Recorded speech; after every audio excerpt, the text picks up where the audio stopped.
So last May, I had the privilege of going to London, England, to attend this big leadership conference, and it just so happened that it was right around the time of the coronation of King Charles III. And so all kinds of people were saying, "Father, are you going to see the king? Is that why you're going to London?" And it was like, no, actually, that's not why I'm going. And in fact, the way the flights were booked, it just so happened I was flying home on the Thursday, 48 hours before the actual coronation. And so, anyways, I'm at this huge conference. It was amazing. And at one point, we had a coffee break. So I stepped outside the Royal Albert Hall, and just getting some fresh air. Across the way was Hyde Park, this iconic park in the middle of London. And I noticed this police motorbike drive by. And then there was another and another. And I thought, oh, that's interesting. They're probably doing some drills, practicing for the big day just about to happen. And then, not 30 seconds later, there's this luxurious brown fancy car. It must have been a Rolls Royce or something that drives by, and in the back is King Charles. And I whipped out my phone, and I took a photograph, and here it is.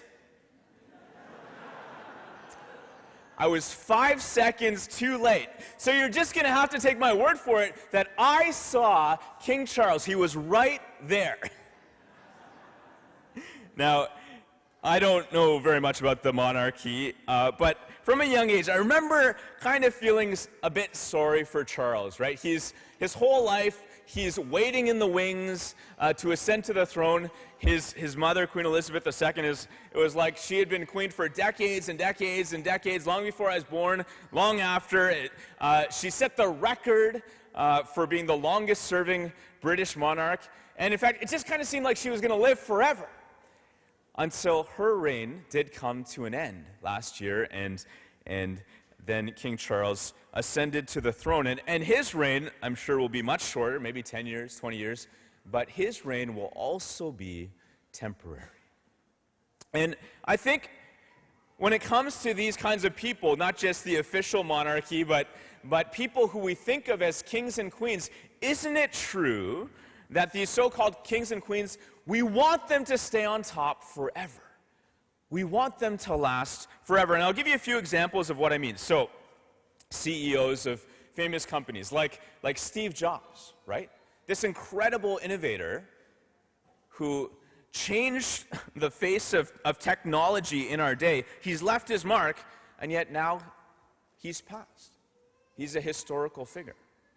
Or I think of sports icons, like somebody like Christine Sinclair. And for those who've been watching from home, you know that this is the second homily in a row where she's made it into the slide deck. Great respect for her. You know, the face of women's soccer in Canada for years. And she, in fact, she's set the world record for most international goals scored between even men and women in soccer. And yet now she's retiring. And somebody else will have to fill that void. Or speaking of King Charles, I think of King James, right?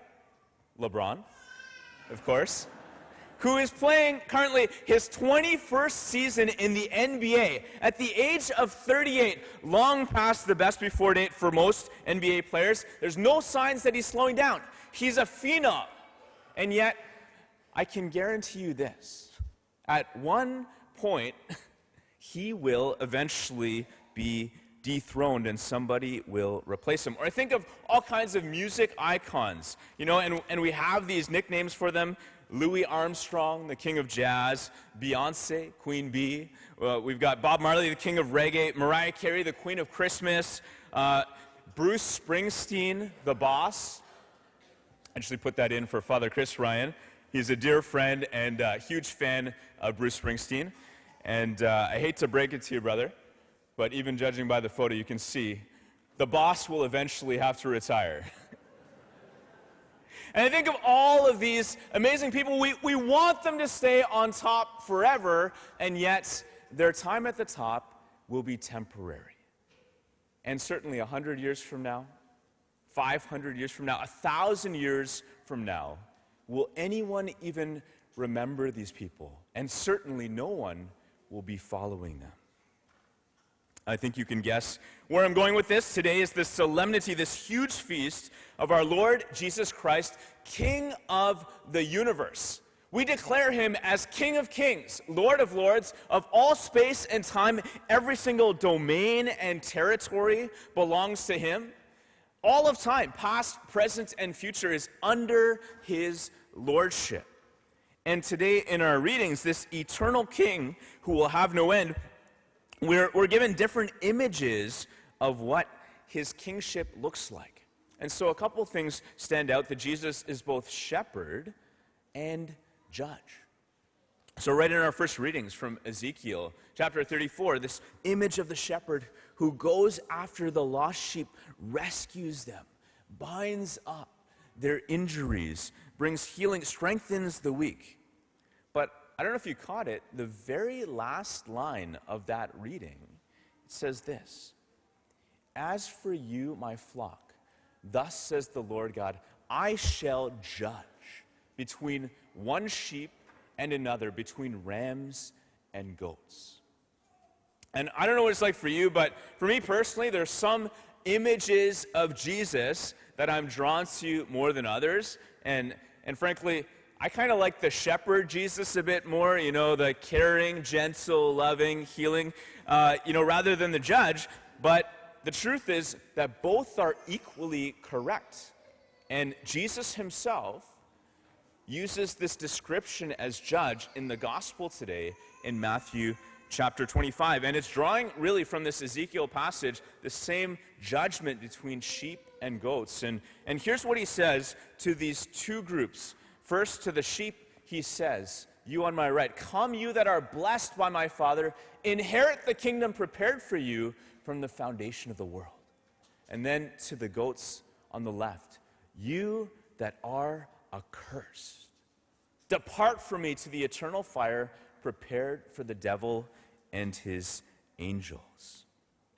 And we see there is an eternal consequence to both of these groups. One sobering, but one comforting as well. And what's really the difference between the sheep and the goats? Service. It all boils down to service, where these different calls that Jesus makes, those who are to feed the hungry, give drink to the thirsty, welcome the stranger, etc. It's not an exhaustive list, but the call is to serve others. Now, I just got back from some time of vacation with my family and got to visit all of them. It was wonderful. Got 10 nephews and nieces, and I know you're not allowed to have favorites, but one of them, little Anna, she's 5 years old. She's particularly cute. You can see her here. And at one point in the visit, Anna, she just kind of saw that I had this little water bottle, and she was like, "Uncle Simon, I can fill your water bottle."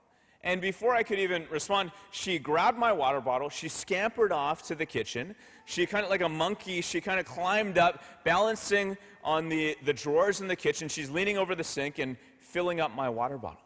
And then after that, anytime my water bottle went down to like the 80% mark, she's like, "Uncle Simon, I'll fill your water bottle." And she grabbed it and did the whole thing again. I mean, she was taking literally this give drink to the thirsty. Good for her. But the point is that one day, each one of us will go face to face with Jesus, who is King, who is shepherd, and who is judge. And there will be this judgment. People will be sent to the right, to the left, the sheep to the goats, to either be blessed or accursed. And so there is an eternal consequence, and so much of it is related to whether or not we serve others. Now, we are in this preaching series. We're concluding it today, Serve Like Jesus. And we've been talking very practically about ministries here at St. Benedict's Parish and how you can get involved in some way. And it may have even appeared as though, the precept here, we're trying to put pressure on people and guilt you into responding to this desperate need that we have. If we don't have more people serving, the whole parish is going to fall apart. And true as that may be, The real reason that we're talking about serving is because this call is so much bigger than St. Benedict Parish, any one parish, or even the current need of 2023. To serve others is to serve Jesus. To serve others is to serve Jesus, and in serving Jesus, there's an eternal consequence. And I think the craziest part of the gospel, both the sheep and the goats have the exact same reaction. They're both surprised. Jesus, when did we see you hungry and feed you? Or when did we see you hungry and not feed you? They're both shocked. And Jesus says to both of them, anytime you did it for the least of these, you did it to me. There's this beautiful story of a saint from the early church, St. Martin of Tours. We just had his feast day recently. He was a Roman soldier, 4th century. He was in this town in France doing the rounds one night on a cold, cold night, and he sees this beggar at the gate. And he pulls out his sword and he cuts his cloak in half. And he gives half of the cloak to the beggar. And later, Jesus appears to him wearing his cloak, as if to remind him, anytime you do something for one of the least of these, you did it for me. So here at the parish, if you're in hospitality, if you're opening a door for people, if you're smiling as people come in, you are welcoming Jesus. If you're serving in the office, answering the phone, it's Jesus who's calling. If you're taking communion to the sick, those who are homebound, you are visiting Jesus. And obviously this extends far beyond the parish. We hope that our parish will be like a training ground for service, but every single parent of children, of teenagers, every meal you prepare, every diaper you change, every sick child that you attend to, every time you're the Uber driver for piano lessons and sports games and taking them to a friend's house, Jesus is saying, you did it to me. Now, as a priest, I often find myself in the situation of preaching at funerals, and I think of this because we're talking about eternal things. And I sometimes wonder, well, what are people going to say about me when I die? And that's a really good question for all of us to be asking, but maybe even a better question is, what will Jesus say to me?